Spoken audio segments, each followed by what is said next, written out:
John Wick will make his incredible return to theaters this May, but before you go see the third chapter, Parabellum, you'll need a refresher on everything that's happened. Don't worry, you won't have to watch the other two movies again, although you should because they're simply incredible. We're going to break down everything you missed in the last two movies and what you can expect from Parabellum.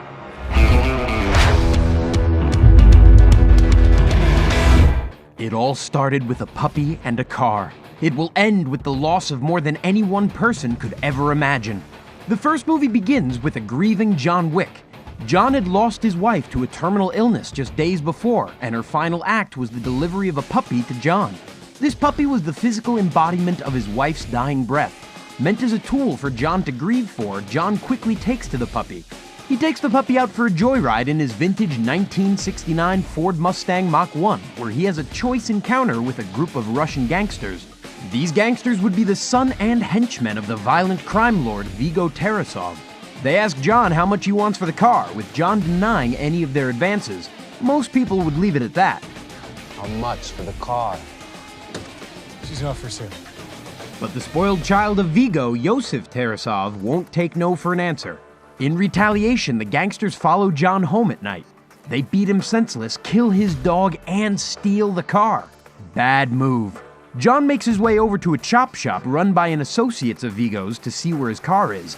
The chop shop owner, Aurelio, recounts his encounter with Yosef over a strong glass of tequila. With his hands shaking, Aurelio just prays that John doesn't kill him right there. As Aurelio flashes back to his meeting with Yosef, we learn a key detail about him. Yosef is reckless, selfish, and ignorant. Aurelio punches him in the face and kicked him out of the shop. Viggo himself calls Aurelio to find out why he struck his son. I heard you struck my son. Because you stole John Wick's car, sir, and killed his dog. After learning about Yosef's misdeeds, Viggo hangs up on him, absolved of any wrongdoing. Viggo instantly understands the severity of the situation. When Yosef returns to Viggo's home, he is taught a harsh lesson by his father.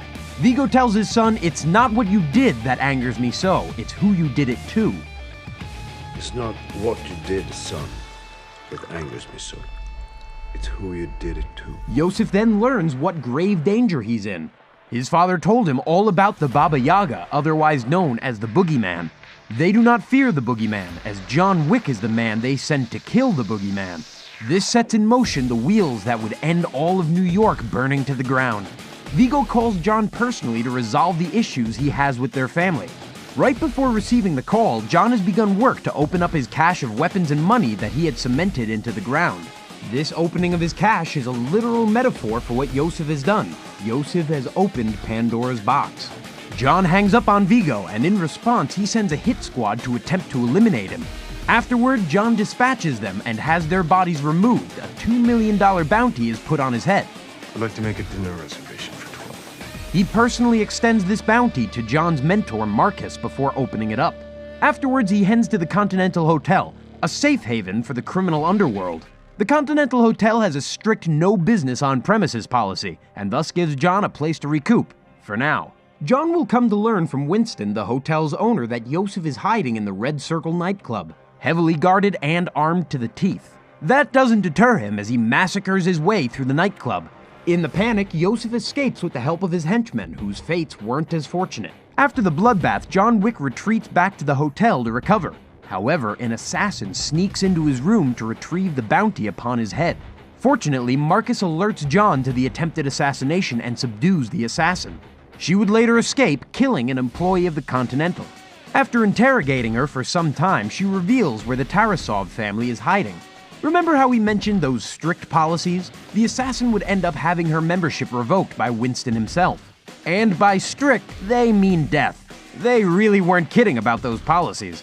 Moving on, John makes his way to the Little Russia church where the family is hiding their stash of money, guns, and blackmail material. By the time the family arrives, John ambushes Viggo but ends up being captured instead. Viggo doesn't take kindly to this and eggs John on, although he brings up some good points. Now that John is back into his old job, there is no escape. This life follows you. His mentor Marcus intervenes again, allowing him to free himself and interrogate Viggo. He reluctantly but expectedly gives up Yosef's hiding location. He quickly dispatches many of Yosef's bodyguards from afar before chasing Yosef down and exacting his revenge. The whole affair is dispassionate, hinting that maybe John still thinks he can resume a normal life. To finish off all loose ends, Wick heads to a harbor helipad to kill Vigo, all thanks to a tip from Winston. After arriving, he makes quick work of the bodyguards. John isn't so lucky when facing Vigo himself. After receiving critical injuries in the fight, he breaks into a vet clinic and patches himself up. John would take a pit bull from the clinic set to be euthanized. The two walk home together on the boardwalk where he and his wife had their first date. Fast forward 4 days after the first film, John retrieves his stolen car from Abram Tarasov, the brother of Vigo. After violently dispatching his henchmen, he spares Abram in an attempt to create peace. John begins work rebuilding his home and cements his weapons and gold into the ground once again. Again, this is the literal metaphor for John finally being free from this hellish life. However, it won't last long. After taking his car to be repaired, he is approached by Italian crime lord Santino D'Antonio. We learn that a debt is owed to him for his help in letting John Wick leave the assassination business. A contract had been made with Santino, a blood oath or marker as they call it. John denies Santino, stating that he isn't working anymore. For a man to grant a marker to another is to bind a soul to a blood oath. Santino retaliates, destroying Wick's home with a grenade launcher. Oh, well, I guess we're back at square one again. John retreats to the Continental Hotel, where Winston informs John that the blood oath he made is unbreakable. Under this advice, John accepts Santino's offer and has him assassinate his sister Gianna. Greedily, he wants her killed so he can take her seat upon the high table. To complete his task, he heads to Rome and infiltrates Gianna's coronation into the high table. Eventually, he finds his way into Gianna's bathhouse and the two exchange pleasantries. Gianna enters the bath and ends her own life, but warns John of what might come of this. Let me tell you what happens when I die. After being spotted by her bodyguards, he narrowly escapes before being caught by Santino's henchmen. They tie him up with the intention of tying up any loose ends. I guess they didn't get the memo about John Wick because he eventually escapes and kills all of Santino's henchmen. John is chased by Gianna's bodyguard Cassian into the Rome Continental. This branch of the Continental shares the same policies as New York. Do I need to remind you that there will be no business conducted on the Continental grounds? The two share a drink inside the Continental, and Cassian learns John's intentions. Even after learning John was only repaying a marker, Cassian vows to end John's life. Cassian pays for his drink as a professional courtesy and leaves the bar. This is important late in the movie. After returning to New York, Santino creates a $7 million contract on Wick's head, because apparently Santino didn't learn a thing from Vigo. This is all a ruse though, as he spins it as though he is avenging his sister's death. I mean, you'd think John would have seen this coming. He is John Wick after all. After many failed assassination attempts, Cassian catches up with John where the two fight. Wick overpowers Cassian but leaves him alive. John spares his life as a professional courtesy. Consider this a professional courtesy. The two share a mutual respect, and while a life is more valuable than a drink, John nonetheless spares him anyway. John eventually makes his way back to the Continental, where Santino plans to hide indefinitely. Winston warns Wick of the repercussions of what might come to be of this. John disregards these policies and kills him anyway right in the lounge. The next day after resting, Winston explains to John what must be done. Per the high table, the contract on his head has been doubled and offered globally. Winston declares John officially excommunicado. In an effort to assist John, Winston sets his official excommunicado for exactly 1 hour from their meeting. This gives John time to plan and escape. Winston also gives John a marker for any future favors John might need. John gives a warning that anyone who seeks to complete the bounty will be killed. In the final scene, John runs through the park as dozens of people receive a notification on their cell phones.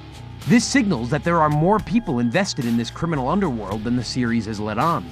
In the two trailers we have for John Wick 3, we start to learn just how severe a situation John is in. Many of the people he encounters in the trailer urge him that there is no escape. Any efforts he makes are in vain. Just in the trailer alone, we count dozens of deaths. However, there seems to be a power struggle between those with John and those against. There seems to be as many people helping him as there are looking for his head. We even see Winston assisting him in his old hotel, despite the strict policies. Although this could be payment for Winston's marker.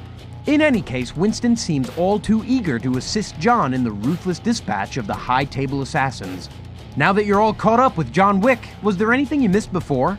This series is riddled with subtle hints and lines that can be easy to miss. Amidst all the bloodshed, the movies do a fantastic job of bringing subtle civility in a world of ruthlessness. What was your favorite movie in the series? Are you excited for the newest movie due out May 17th? Drop us a comment down below and let us know what you think of John Wick.